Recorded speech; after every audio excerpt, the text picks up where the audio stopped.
Eu vou começar falando sobre concepção. A concepção é importante que seja entendido que já uma boa literatura, a Elizabeth Hallett, por exemplo, ela levantou 184 histórias em que mostra que há uma possibilidade de contato dos pais muitos anos antes com um bebê que futuramente será seu filho.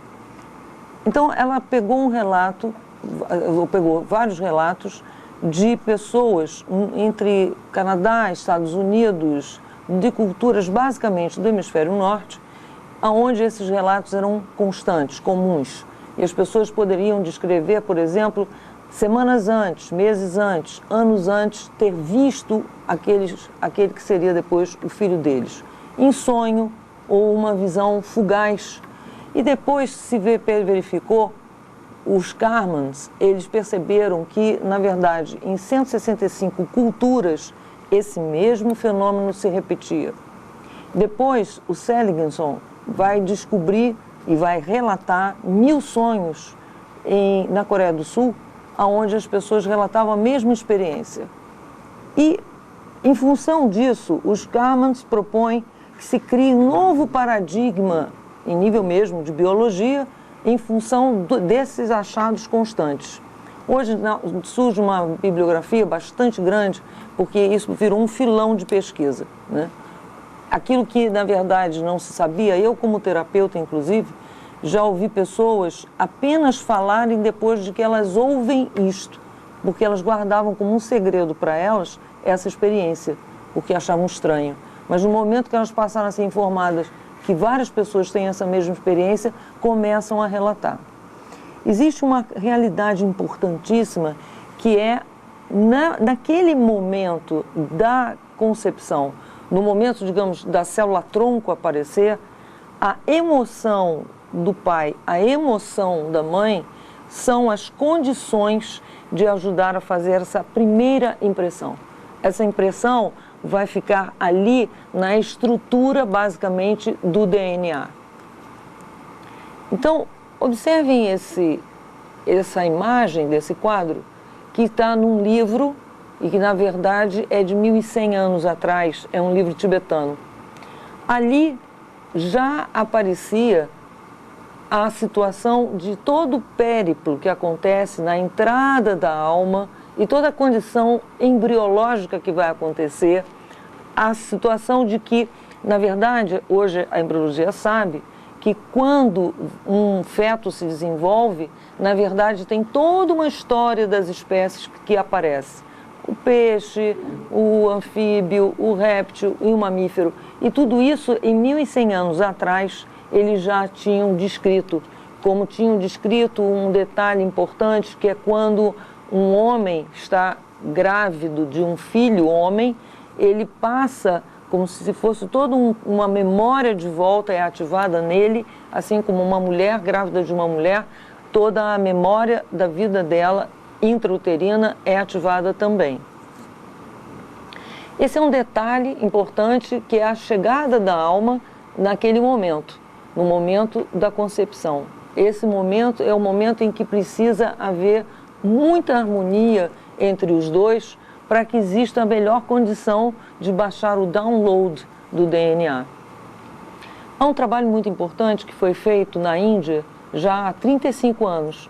O trabalho foi publicado em 2002 pelo Kelkar. Na verdade, eles acompanharam 6.000 casais. E esses 6.000 casais foram colocados na seguinte situação. Eles eram orientados, quando estavam começando a namorar e que achavam que iam casar, a fazer treinamento de meditação.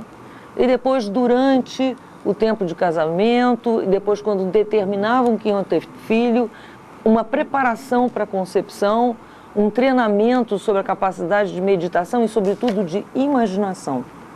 E aí, depois que essas crianças nasciam, o que se observou é que, não obstante essa região fosse uma região perto de Bombaim, muito pobre, o 70% daquele pool de crianças que nasciam tinha uma qualidade de temperamento, de inteligência emocional e social superior as outras crianças nascidas também em Bombaim. Então, nós aqui no Ocidente temos vários recursos hoje desenvolvidos para uma preparação do que eu chamo a limpeza da matriz. O que seria isso? Na verdade, tudo aquilo que você não sabe que te aconteceu quando você foi concebido, quando você foi gestado, tudo aquilo que você não sabe conscientemente está lá inscrito na sua célula está lá inscrito no seu inconsciente. Então, existem hoje técnicas que eu chamo de quânticas, porque elas são muito rápidas, né? Para poder transformar você, ao momento que você vive essa técnica, você de alguma maneira vai lá naquele ponto onde está o problema, automaticamente, e ao momento que você tem a revelação da verdade, e aquela história que está até na Bíblia, né? Conheça a verdade, ela te libertará. Isso é um fato psicológico, né? Então, uma das técnicas é a respiração holotrópica, que foi criada mais ou menos há uns 50 anos atrás pelo Stanislav Grof, né? Existem centros de respiração holotrópica, todo mundo pode encontrar na internet, vários centros no mundo inteiro. Eles, na verdade, já têm uma experiência levantada de mais de 10 milhões de pessoas e, na verdade, isso, às vezes, em uma sessão de respiração holotrópica, ou 2 ou 3, as pessoas, de alguma maneira, chegam nas suas matrizes, né? Outras técnicas de renascimento existem, e ele, sem querer, encontrou a sua própria memória de nascimento ao estar dentro de uma banheira, né? E a partir daí ele desenvolveu técnica de uso com a água para facilitar isso.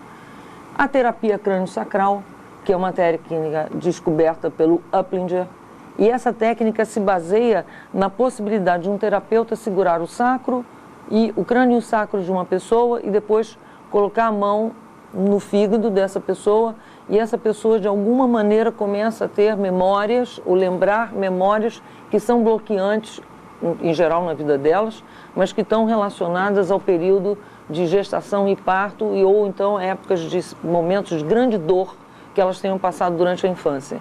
A biossíntese, né, que também é do Davi Boadella, que na verdade é uma outra técnica que também trabalha, mas essa já com um período mais demorado de exposição do paciente ao terapeuta, e a constelação familiar do Hellinger. A constelação familiar é uma técnica que hoje a gente entende que ela funciona devido ao DNA ser uma antena que vai emitir radiação e que vai receber radiação na frequência de 150 Hz, que por acaso é a frequência de todos os nossos meios de telecomunicações. O fato é que uma pessoa que de alguma maneira porta um problema que nem ela não sabe, porque aconteceu 2 gerações para trás, esse problema pode bloquear situações importantes da vida dessa pessoa, e a constelação, às vezes uma sessão ou 2 sessões, liberta essa pessoa desses assuntos e aquele padrão pode ser mexido. Tem esse quadro, que é um quadro da Frida Kahlo. A Frida, ela viveu uma situação dramática na vida dela, de não poder ter filho, em função de um acidente que ela havia sofrido. E esse quadro nos remonta a uma realidade. Eu estava falando agora mesmo constelação familiar, e esse quadro nos lembra que nós somos, aí vocês estão observando um óvulo sendo fecundado, uma mitose começando a acontecer, e como ela vem da cultura mexicana, aonde a cultura maia estava lá sempre dizendo a importância do sol, esse sol da criação, onde tudo começa, mas na verdade essa criança que vem é a criança que vem a partir de todas as experiências humanas que houveram antes. É verdade que nós temos hoje uma consciência muito maior do que um ser que nasceu há 500 anos atrás, porque nós nascemos depois de muita gente. Nós nascemos depois de Gandhi, nós nascemos depois de figuras também difíceis da nossa civilização, como Hitler. Nós nascemos depois de todos eles. Nós temos uma consciência adiante. A concepção tem um aspecto importante hoje da chamada nova biologia. A Candice Pert, uma bióloga, que recentemente num filme chamado Quem Somos Nós, ela aparece. ela aparece para mostrar uma coisa importante que foi uma descoberta dela, que é a respeito dos neuropeptídeos. Os neuropeptídeos são chamadas moléculas da emoção. Ligam o sistema nervoso, o sistema imunológico e o sistema endócrino. Na verdade, as emoções negativas que nós sofremos no começo da nossa vida marcam uma espécie de produção desse neuropeptídeo e isso fica funcionando como uma espécie de droga. E essa droga, muitas vezes as pessoas voltam a experienciar situações completamente inconscientes para aquela droga voltar a ter no corpo. Parando para pensar, isso parece uma coisa paradoxal ou bem uma coisa incoerente, mas há um padrão biológico onde as moléculas das emoções, principalmente negativas, tendem a reproduzir. E por que as negativas tendem a reproduzir? Porque alguma coisa que se tornou um problema se repete até que a gente consiga achar a solução. Na verdade, essa repetição é para ampliação da consciência, né? Não tem nenhum caráter masoquista nisso, é simplesmente uma transformação que precisa ocorrer. Uma coisa importante também na nova biologia, que uma figura incrível, que é o Bruce Lipton, né, escreveu um livro que já está traduzido em português, Biologia da Crença, onde ele, de alguma maneira, faz uma colcha de retalhos de tudo que se descobriu na mais moderna biologia, que muda totalmente os paradigmas que se conhecia. Um deles é que você passa para o seu meio ambiente o gene transfer. O gene transfer, você pode criar mutação no seu ambiente a partir das células que saem do seu corpo. E não só, então, você transforma a sua prole. Na verdade, você pode transformar seu meio ambiente. Isso não porque Darwin estava certo. Darwin não estava certo. Na verdade, a ideia não é competir. A ideia é que todos os organismos vivos evoluam juntos. Então, a outra coisa muito importante, durante muito tempo o Projeto Genoma achava que nós temos 120 mil genes. Não temos. Temos 25 mil, dos quais 24 mil nós temos com todos os outros animais. Então, na verdade, tudo se faz numa espécie de diálogo constante.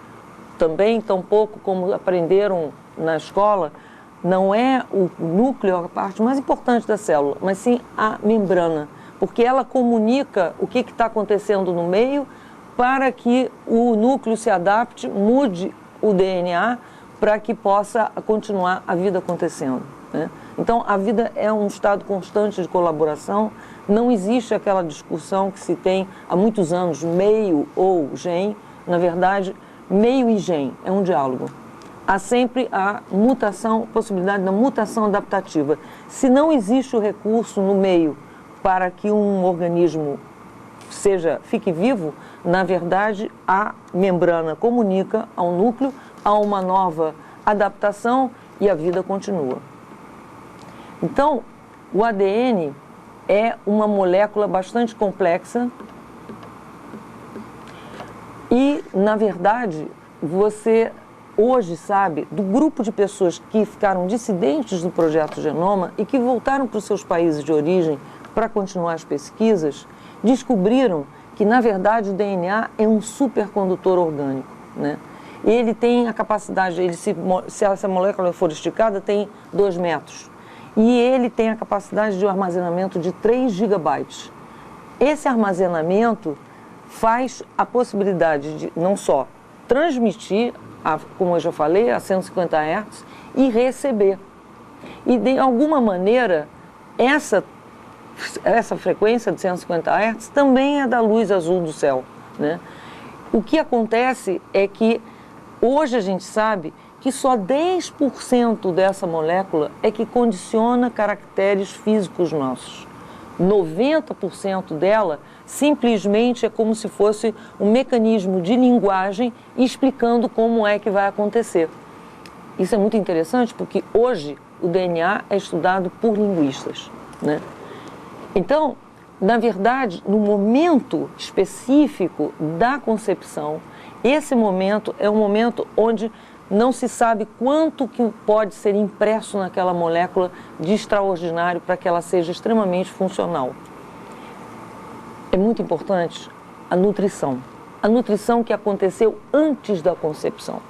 Então, por exemplo, se uma mulher ficou 6 meses antes da sua concepção, da concepção do seu filho, num estado de anorexia, é muito complicado, porque isso vai determinar alterações do padrão genético da criança. Também é importante o consumo de drogas durante a concepção. Shakespeare já apontava para o problema da possibilidade de lábio leporino num casal que concebia com efeito de álcool. E é muito importante a questão do agrotóxico.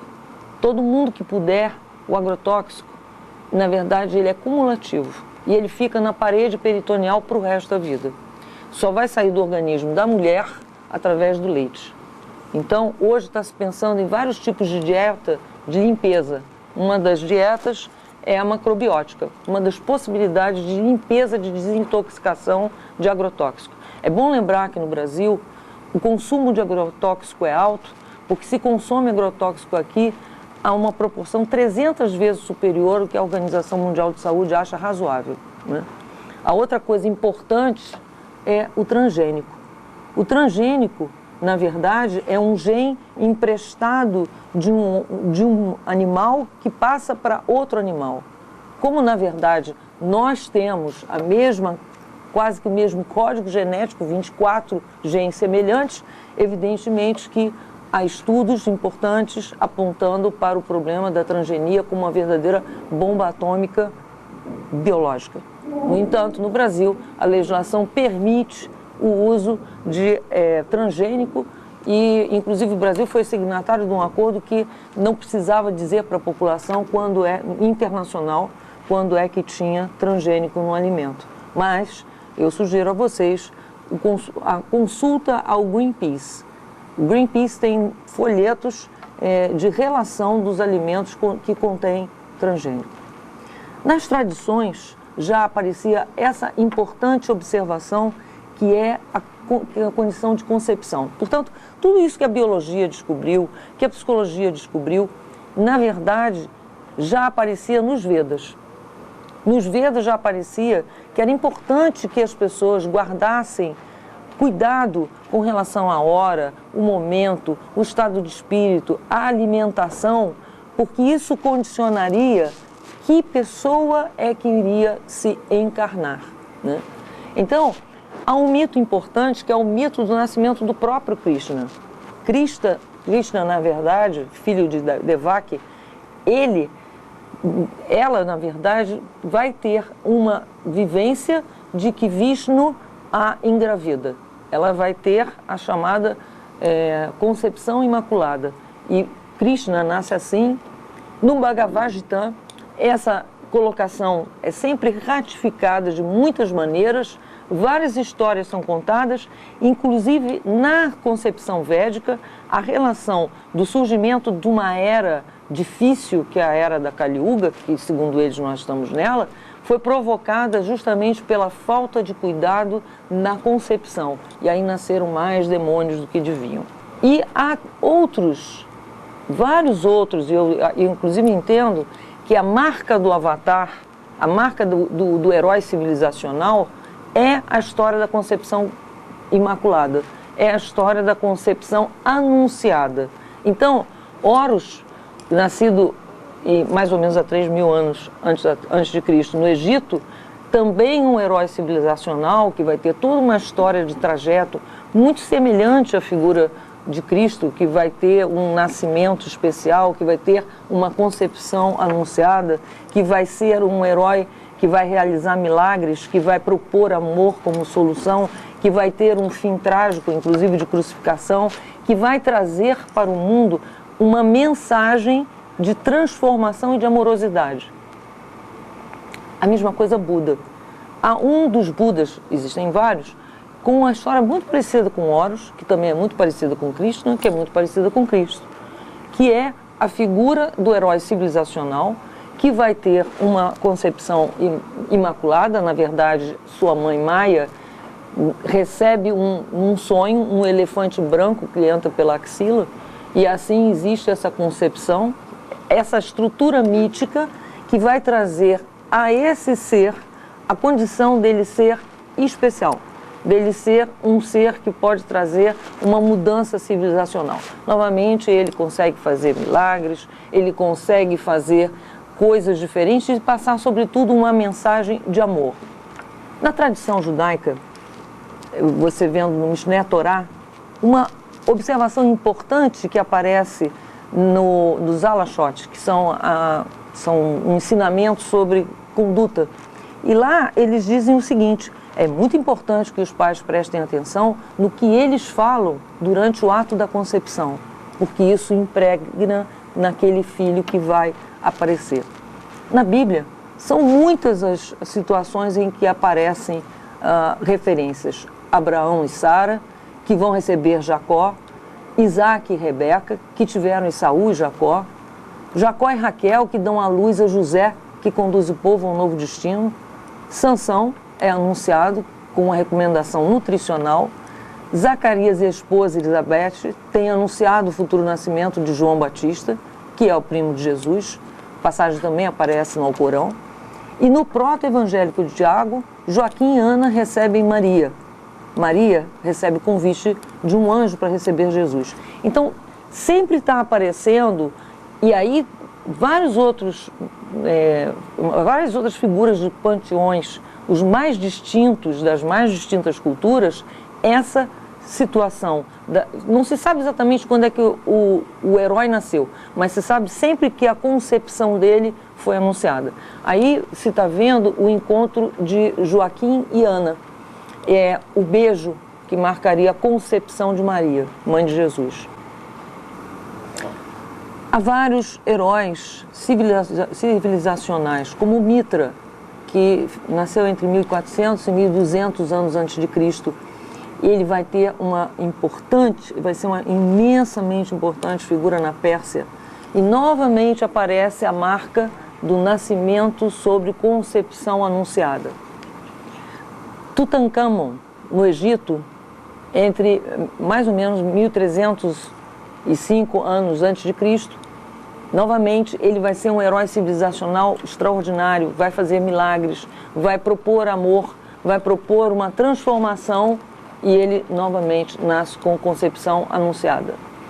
Lord Pakal Votan, que é uma figura importante, agora essa bem mais recente, 340 depois de Cristo, que vai ser a figura mais importante na cultura maia. Ele é quem vai deixar o calendário maia. Ele é alguém que novamente é um herói civilizacional, concepção imaculada. Novamente ele vai ser uma pessoa que vai colocar o amor como uma coisa muito importante, vai ser um curador, e novamente aparece essa posição da concepção como parte importante da história. Adonis na Grécia, Atis na Frígia, Baleno em celtas, Joel entre os germanos, Fo na China, Quetzalcoatl entre os Olmecas, maias, todos eles nasceram de forma virginal, morreram sacrificados, seu sangue purifica e abençoa, e, na verdade, todos eles propõem a estrutura de amor. No livro tibetano dos mortos, aparece muito claramente, dos 49, é para ser lido depois da morte de alguém, ou perto da morte de alguém, e fala de 49 dias. Desses 49 dias se divide a alma em 3 bardos. Nos 3 bardos, a pessoa que está lendo o livro vai ensinando a alma para tentar sair do que eles chamam roda de Sansara, ou seja, ciclo de reencarnações. E no último bardo, que ele se prepare para voltar a encarnar. E aí é instruída a alma que ela olhe para as pessoas que estão copulando e, na verdade, não escolham nada que atraia ou nada que faça rejeição, mas aquilo que seja harmônico, justamente orientando aquilo que a biologia está entendendo, ou seja, o mais harmônico código genético. A teosofia já falava sobre isso, Pitágoras já falava sobre isso, inclusive tinha escola para ensinar as pessoas sobre essas questões relativas à concepção. Rudolf Steiner, nas 2 primeiras décadas do século XX, vai falar sobre isso. E Ombran Mikhail Ivanov, um búlgaro, pedagogo que, na verdade, ele fala em 1939, aquilo que depois a ciência ia descobrir, dizendo que se os estados realmente investissem na condição de concepção e gestação dos casais, dos novos bebês, provavelmente em 3 gerações já se poderia fechar as penitenciárias e os hospitais. E é exatamente isso que o novo conhecimento de biologia e psicologia está mostrando. Nessa sequência que vocês vão ver de quadros, observem que sempre a figura de Maria está com uma túnica vermelha e com um manto azul e um livro. Numa época em que mulher nenhuma tinha livro, porque a liberação para a mulher ser alfabetizada é coisa do início do século XX. Então, na verdade, esse padrão se repete em várias anunciações. Essa de Fra Angélico, novamente aparece os mesmos 3 detalhes. A túnica, um pouco desbotada aí, mas é essa cor. E, na verdade, aparece nesse outro quadro do Philippe Lippe, novamente o detalhe do livro, da túnica e do manto. Leonardo da Vinci, os mesmos detalhes aparecem. Botticelli, os mesmos detalhes. Gentauquet, os mesmos detalhes. Polenburg, os mesmos detalhes. Mengs, os mesmos detalhes. Épocas diferentes, países diferentes, pintaram da mesma maneira. Era esse o arquétipo que estava sendo pintado, o arquétipo da papisa. É bom lembrar que a papisa tem como sinônimo a palavra virgem, né? Então, por isso a história do nascimento virginal, né? É essa estrutura arquetípica da mulher que está materializando no mundo um princípio divino, através de ser ela, carregando esse livro, uma grande iniciada, ou seja, portadora do conhecimento. Eu várias vezes tenho pensado que se a gente vai e ensina para as crianças e ensina para os adolescentes sobre tudo isso, as mulheres se tornam, então, as iniciadas também, capazes de materializar esses seres que são como os avatares. Aí, nesse quadro, vocês vão perceber, né, o Grunwald vai perceber que há todo o périplo, a concepção, a gestação sobre alegria, o parto o mais íntimo possível e então finalmente o resultado é o grande homem. Há dois momentos de consciência. Na verdade, a civilização, 150 mil anos de civilização, há 50 mil anos atrás aparece o Homo sapiens sapiens. E, na verdade, de 8 mil anos para cá é que tem cultura. E esses 8 mil anos, o duro, se você apertar um pouquinho, vai dar 200 anos, né? Então, na verdade, a consciência, ela salta, ela aparece em saltos, ela não é linear. E, nesse momento, o conhecimento que nós temos sobre as questões de meio ambiente, e eu estou falando desde o carro elétrico, desde as maneiras de se conseguir resolver muitas questões ambientais. As soluções já existem. Nós precisamos de uma pedagogia também. Já existem medicinas novas, surgidas na Europa desde 85. Enfim, tudo autossustentável já está aí. Então, a consciência antiga que existia de um lado desse quadro, que aparece somos nus, não tínhamos recurso, agora estamos vestidos. A outra consciência para um novo salto.